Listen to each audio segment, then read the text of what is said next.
The Minnesota Vikings will be without Kirk Cousins for the rest of the 2023 NFL season, which means they must find a franchise quarterback in 2024. We have prospects for them and much more coming up next on the Locked On NFL Draft Podcast. You are Locked On NFL Draft, your daily podcast covering the NFL Draft. Part of the Locked On Podcast Network, your team every day. What's up, Locked On family? Welcome to the Locked On NFL Draft Podcast, your daily podcast covering your favorite draft prospects, part of the Locked On Podcast Network, your team every day. I'm your boy, Damian Parson, always on the ones and twos. You can find and follow me on Twitter at DP_NFL. My National Scout over with the Draft Network. And guys, happy Wednesday. Thank y'all for making Locked On NFL Draft your first listen today and every day. Shout out to you guys for being our everydayers. But got to kick this thing over to my partner in crime, Mr. LSU, Keith Sanchez himself. You can find and follow him on Twitter at TheTalentCode. Keith, talk to him, baby. What's up, Locked On family? This is Keith Sanchez, senior draft analyst with the Draft Network, man, and 2019 national champ with those LSU Tigers, man. So you know why we're here, right? Myself, Damian Parsons, we are here to bring you that championship level content surrounding the NFL draft. Yes, that champ talk, man. We are who you come to. Your dynamic duo that covers everything NFL draft, whether that's prospects, whether that's philosophies, whether that's draft strategies and DP. That's where we're going with a draft scenario for today, DP. We're talking about the Minnesota Vikings. What should they do, right? Because they're sitting at 4-4, right? Should they trade for a quarterback? But also looking ahead, do they have to go get that franchise quarterback in the 2024 NFL draft? Then we had a big trade, Leonard Williams to the Seattle Seahawks. What does that mean for the Seahawks, right? We'll talk about it. And then we're going to talk about the improved value of defensive tackles, right? We'll be talking about the run game being more prevalent in the NFL. But DP, before we get that started, why don't you hit them with our title sponsor? Today's episode is brought to you by Game Time. Download the Game Time app, create an account, and use the code LOCKEDONNFL for $20 off your first purchase. Last-minute tickets, lowest prices guaranteed. Guys, when the news came that Kirk Cousins tore his ACL after the game on Sunday, I was like, yo, that's big. Because like you just said, they're 4-4, I think, or 4-3, somewhere in there. And looking at the NFL.com website, they have them in the playoffs right now. So it's like to lose your starting quarterback, right? But the thing about it is, even if they made it the playoffs and Kirk Cousins doesn't get hurt, they still had a quarterback issue because Kirk Cousins was going to be a free agent after this year. And then low key, I kind of have a feeling that there's a guy in San Francisco that was probably going to be on this hotline bling, calling his phone and be like, "Hey, I need you over here." You know what I'm saying? But that's a different conversation for a different day. But they still was going to have an issue at quarterback. And I keep with there's about, like, legitimately, when we get into doing our personal rankings of quarterbacks, like our top 10, it's going to be all over the place because it's 10 very talented quarterbacks that you have to find a place for them in the 2024 NFL draft. And Keith, when I say, all right, if I ask you, you're the Minnesota Vikings, do you try to make a trade, or do you stand pat and play Jaren Hall, who you drafted this year, right? Do you play Jaren Hall and just essentially what a lot of people view as tank, or do you try and go get a veteran, which I think either Ian Rappaport or Adam Schefter, I think it was Adam Schefter, said Monday night, he does not foresee the Vikings making a trade for a veteran. But what should they do in this situation, if in your opinion, Keith? Yeah, so getting a veteran, right? I would have kicked the tires on one. Maybe seen a little bit about Ryan Tannehill, but I don't love that situation, DP, because I think we just know what Ryan Tannehill is, and I don't think there's no maxing out of Ryan Tannehill. There's also no Derrick Henry in the backfield in Minnesota. That's what I was about to say. The way this team is currently constructed right now, the person that I would take a look at, and everybody will say, "Oh, he is crazy, he is losing his mind," right? It's Jameis Winston, because they're different style quarterbacks, and I get it. Like I always say, man, people, the 30 for 30 season, right, where he threw the 30 interceptions, people focus on that part, but you also have to realize that he threw 30 touchdowns, right? And how many teams would like a quarterback that has the capabilities of throwing 30 touchdowns, right? And I think Right. that's the upside when we talk about a Justin Jefferson and a Jordan Addison. You're taking a swing in the dark anyway, right? Like you lost your starter. It's not like another team is just going to hand you a high level quarterback to say, hey, Right. Minnesota, we we feel for you, man. So we want to give you our quarterback so y'all can make a playoff run. It won't happen, right? So you're taking a swing in the dark anyway. I would take a swing at that. And I'm looking at the draft picks, right, DP, because obviously you're going to have to trade for somebody, and they don't have a lot of draft capital, DP. What for the 2024, right? They have first rounder, second rounder. They don't have a third, and they have 2 fourths, 2 fifths, and 2 sixths, right? So I mean, decent amount, but they're missing a third, and it's not like they one of those teams where they have 2 second rounders and things like that. So I don't know where to go from there. So that's why you turn to the draft, right? Yeah. And these quarterbacks in the draft, I want to ask you, all these quarterbacks, when you talk about the top one guys, right? You're talking about Caleb Williams, Drake May, right? But then I think there's scheme specific guys that we're not discussing, but you can see franchises falling in love with them, like your Bo Nix, like your people talk about Michael Penix, but a Jayden Daniels, maybe, right? Like those type of quarterbacks where teams may be willing to buy in. Any of those guys kind of, when I mention them and you see the way this roster is currently constructed, that you get excited about? I get excited about 3, Keith. I get excited about Jayden Daniels.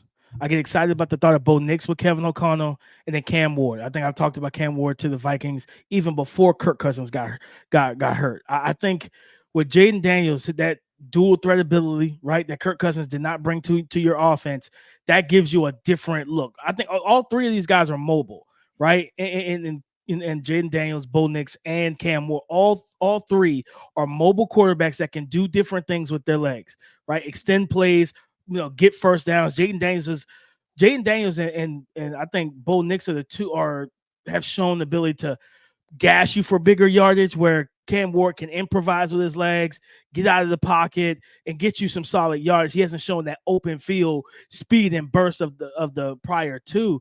But I think all 3 of these guys will be good fits on day 2. It just depends, right? Because if they somehow stand pat and still make the playoffs, because the NFC is a weekend conference right now, then yeah, you can, you're in the back end of the first round, like, 20-25 pick. Like, you can take a swing on the Jayden Daniels or either one of these quarterbacks, Keith. I think for me, the guy I would love to see Jayden Daniels in his offense. Because you think about going into 2024, you're getting second year Jordan Addison.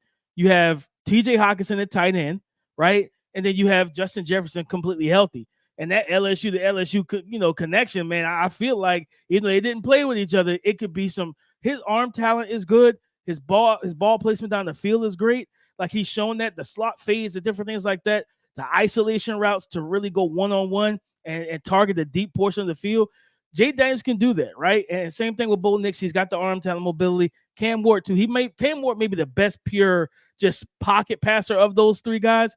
I think that the Vikings, in terms of their draft scenario and draft radar of sorts to kind of put 2 segments together, they need to keep their eyes on all 3 of these guys, Keith. And Jayden Daniels got a big game coming up this weekend. Yeah, and you can also throw in names, right, like the JJ McCarthy's of the world. And if they decide to bring Kirk Cousins back for 1 year, and then you go after one of the deeper guys, right? Talk about the Spencer Rattlers, right? Who he can probably operate this offense, Michael Pratt from Tulane. So it's gonna be an interesting case study. And I know we're going to continuously talk about the Minnesota Vikings, DP.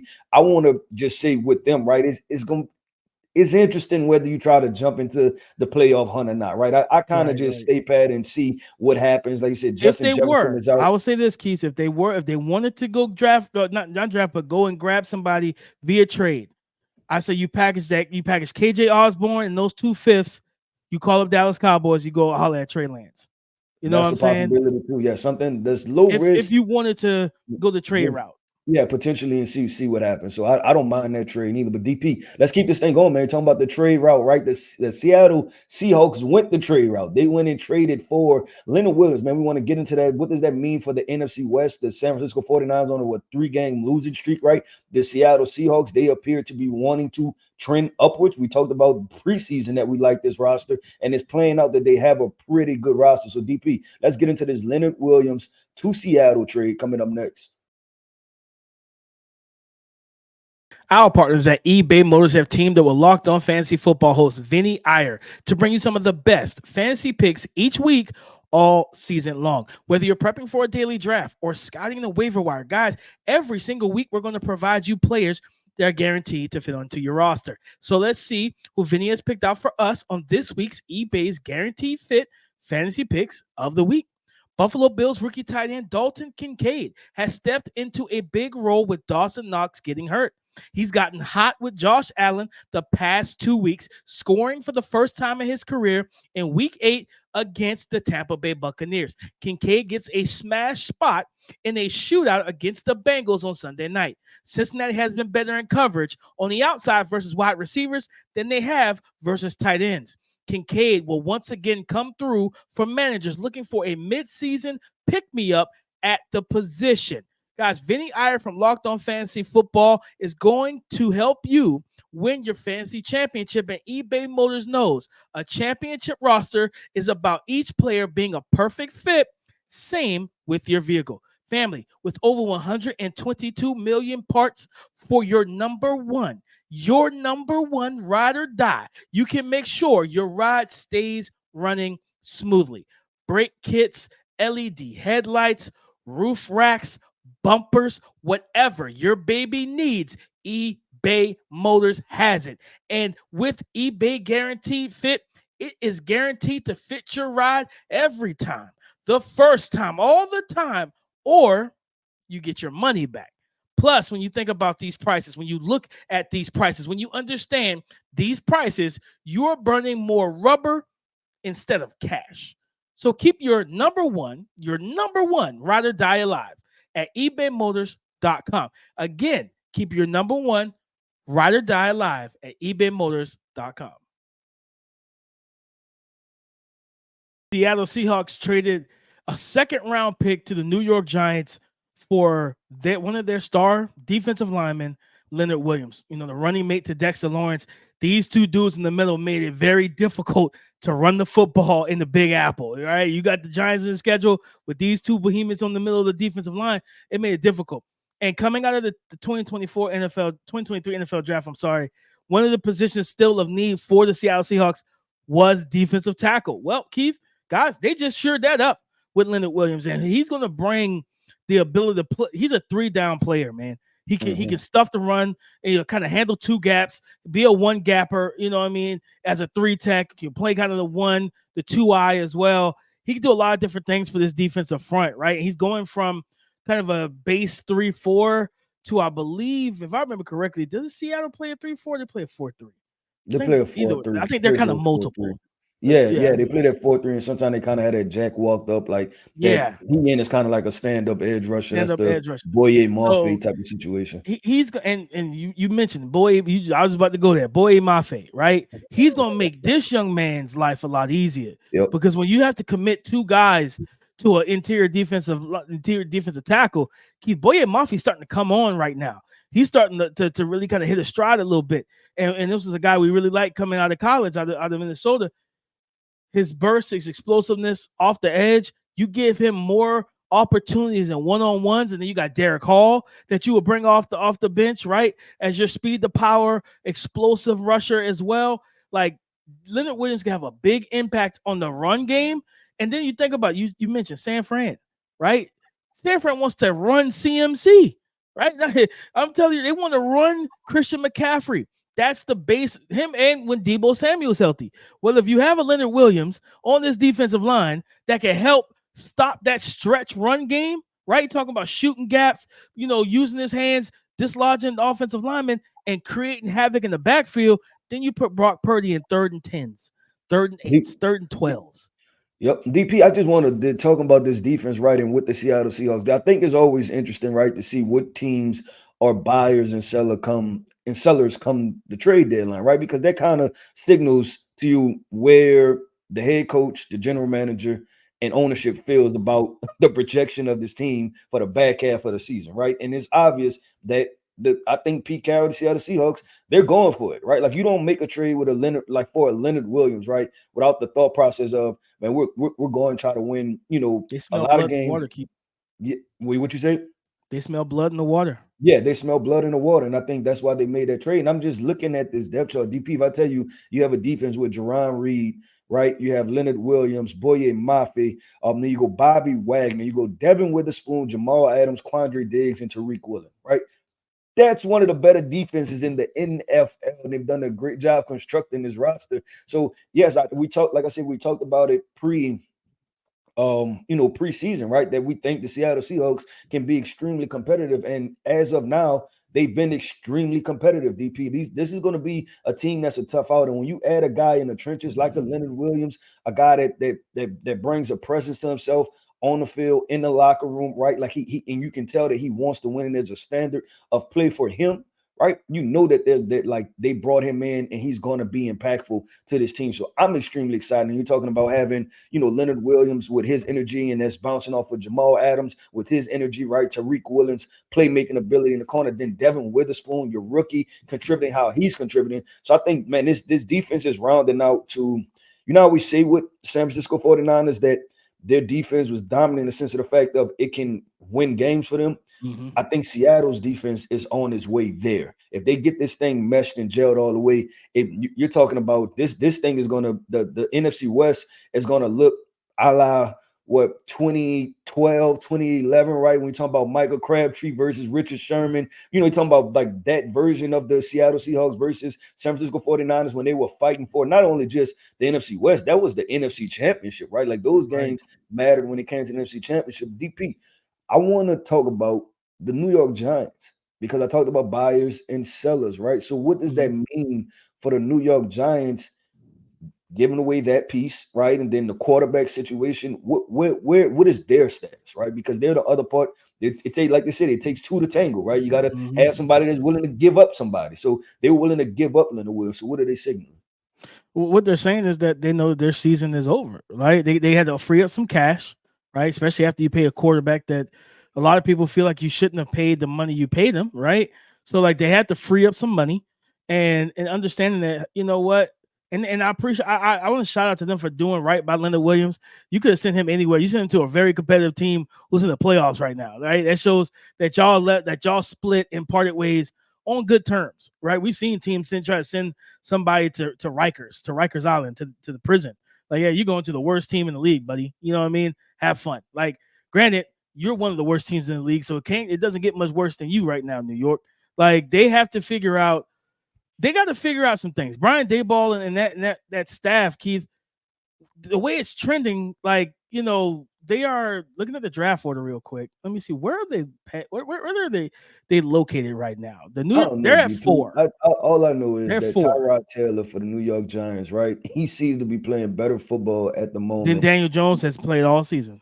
Yeah, and when we said that, people thought we were crazy, right? But I look at it like this, right? In Daniel Jones, we talked about this time and time again. Daniel Jones got paid $40 million for throwing 15 touchdowns, 16 touchdowns last year, right? Tyrod Taylor has done that, DP. He threw 20 touchdowns in 2015, 17 touchdowns in 2016, 14 touchdowns in 2017. None of them came with a $40 million contract. So I just want you have to explain why. And I think that's going to be the biggest issue, right? For the general manager and for the head coach, you have to explain why did we pay this guy, because you're on the hook next year too. So that's why I want to ask the New York Giants, and I know you're putting up the draft order. Or should they just be flat out in play, even if Daniel Jones is here, right? If he's here next year, you know what? We're still drafting a quarterback. Like, should that be? No, they should.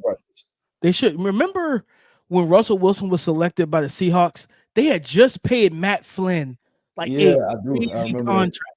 And they paid him off for like one game or something. It was something weird. He didn't play. I don't even know if he was the starter. Yeah, I don't even know if he started the first game. It was something crazy. Yeah, where it was like Pete Carroll. But they paid him, right?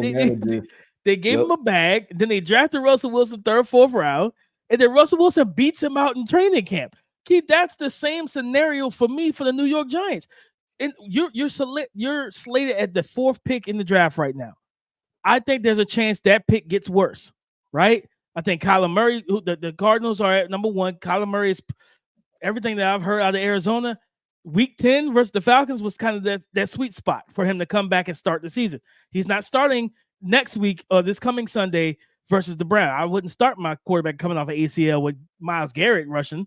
I don't want that either, right? They're going to start Clayton Tune. So if Kyler Murray wins 2 or 3 games, that pushes them down to 4 or 5. That allows you know what I'm saying, to move up the ranks. I don't see many more winnable games the way that Daniel Jones played when he comes back to this roster. So no, the Giants will be in prime position to kind of tank out and either get Drake May, Caleb Williams, be in that realm. And if not, then you look at whoever QB3 is on your board, right? Whoever QB3 is, and Brian Daboll will then, and I think that's what's exciting. Brian Daboll has the opportunity to draft his quarterback, not inherit one, not pay one just because he was there and I got him to play subpar average football. No, you go get a guy that you want. And I think that's what's exciting to me about this New York Giants situation. Yeah, it can be interesting. Nobody was pegging this, right? And I think we were kind of hesitant on that quarterback situation, but I don't think anybody was pegging that the Giants will be potentially picking top 5 and be on their way to a new quarterback. That is a storyline that not many people predicted or talked about as a potential thing. DP, we started this conversation. We're talking about a defensive tackle being traded. Coming up next, man, I want to talk about the improved value of a defensive tackle and say, Keith, what you mean? I'm talking about Chris Jones with the Kansas City Chiefs, right? I'm talking about Aaron Donald with the Los Angeles Rams. I'm talking about what Jeffrey Simmons means to the Tennessee Titans, right? We have to have what Jalen Carter and Fletcher Cox means to the Philadelphia Eagles. So we have to talk about the conversation of the improved value of the defensive tackles from the perspective of, are these guys able to change games from that position, and how should we approach it with the upcoming draft? You shouldn't have to worry when you're buying tickets to your next big event. But guys, if you wait till the last minute, you will worry and you will be stressed because at the last moment, you're trying to find the best prices, right? The best deals. You're trying to compete with other buyers and you're trying to avoid being scammed or dealing with scalpers. But let me tell you about Game Time. It is the fast and easy way to buy tickets for all your sports, music, comedy, and theater events near you. Guys, what do they have? I'll tell you right now. Last minute tickets, flash deals, and zone deals. Their tickets are easy to find and buy. And this is what I love the most. They show the views of all the seats in the venue so you know what vantage point you have before you purchase the tickets. If you are a big-time college football fan, this weekend you have LSU versus Alabama. And with Game Time on the Game Time app, you can get a ticket as low as $153. Guys, they're selling and they're selling quickly.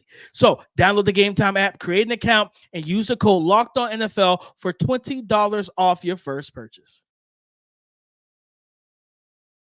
Defensive tackles, Keith, for a while, it felt like they lost their value, right? When it comes out to the NFL draft, they won the position. I don't know if I want that guy. Like, what? Then they had to separate it. Like, what category does he fall in? Is he a pass rusher or is he just a run stuffer? If he's just stuffing the run, I can get one of those after the draft. I can get one of those 4th, 5th round. Ask the Chargers about that. You know what I mean? They you know what I'm saying? Ask the Chargers about that. You know, ask the Buffalo Bills about that right now. Yeah, they could use some run stoppage. You know what I'm saying? So, Keith, the improved value, and you listed off some names, but even Leonard Williams going for a 2nd round pick, that's premium draft capital, Keith. You know what I'm saying? Not 3rd, 4th, no, 2nd round. He went for a 2nd round pick to the Seattle Seahawks. Seattle said, no, we'll send you a 2nd rounder, right? You think about what Jalen Carter, as a rookie, has been able to do for that Philadelphia Eagles defense. And you even brought Jeffrey Simmons, Grady Jarrett, who the Falcons just lost to a torn ACL versus the Titans. We're going to see how that trickles down and how it negatively impacts that front 7 who struggled to reach the passer in the first place, but now losing your star defensive player, and he's a D tackle. So when you ask the question, can these guys change games? Absolutely, Keith. Like, absolutely. You think even about some people heard him, he's a DN, D tackle. JJ Watt, right? When he's lined up at 3 tech in his prime, like you got to command 2 or 3 guys to try and keep him out of the face of your quarterback, which then freed up Jadeveon Clowney to go one-on-one, right? To get any of those other edge rushers one-on-one opportunities. We have to, as a community in the draft, we have to value the position more. And this is a pretty solid, this is a pretty good class to me in terms of defensive tackle group. It's not elite or anything, but you got a lot of different body types and athletic skill sets that can fill different roles. Yeah, I agree with the perspective. Like, this is a solid defensive tackle class, and I look at it from the perspective of this, and we talk about this time and time again, right? Where there's the fluctuation of positional value, and everybody wants to have that conversation of what position is more valuable, and it's like, what is more valuable elite players, right? That's what valuable. Elite players make plays on the football field. I want to uncomplicate this situation for people, right? You just look at elite players, right? When we go back to the Detroit Lions, once again, they had another rookie that took over a football game. Who was this? A running back, a devalued position. But guess what he did? He won that football game single-handedly by himself. And that's probably the third time they had a rookie, right? And Brian Branch did it. Undervalued position, right?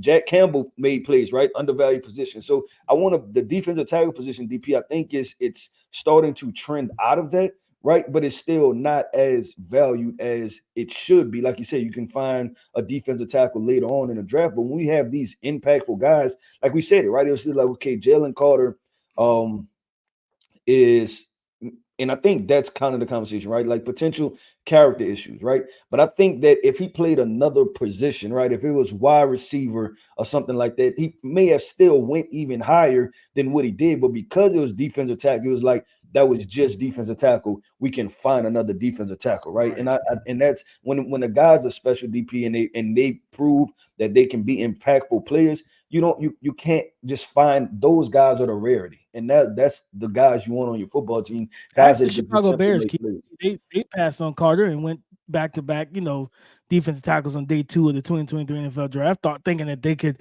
find value elsewhere. And sometimes you got to stop being bargain shoppers, okay? You know what I mean? Sometimes you get what you pay for, baby. You know what I mean? So if you pay that first round pick on Jalen Carter, you get you an elite football player. No, I agree 100%, DP. Well, look, that wraps up another episode of what Locked On NFL Draft, man, with your dynamic duo, man, having good conversations, right? And that's what this thing is transitioning, right? Because we're on that fine line of where it's starting to turn a little bit DP to where obviously we're talking NFL season, but then some teams are starting to realize, you know what? We need to start focusing on the draft, right? That's where you tap into us, man, because we have all of the draft conversations, like I said, philosophies, strategies. We take this thing in depth, man. We're talking prospects, we're talking everything, man.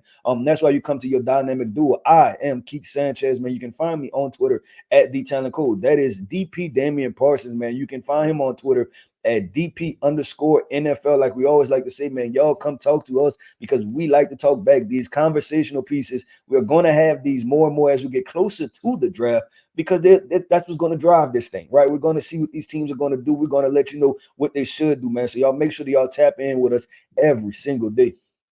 Go subscribe and follow for free on YouTube or wherever you listen to podcasts. Get the latest episode as soon as it is available. Thank y'all for making Locked On NFL Draft your first listen today and every day, Monday through Friday. Shout out for being our everydayers, man. We have Thursday Night Football on tomorrow. Will Levis showing up, against TJ Watt, Alex Highsmith. And what can this game do for either of those teams' 2024 NFL Draft statuses going forward and where they may lean? We'll discuss all of that and more on tomorrow's episode. So come and join the conversation again tomorrow on the Locked On Podcast Network, your team every day.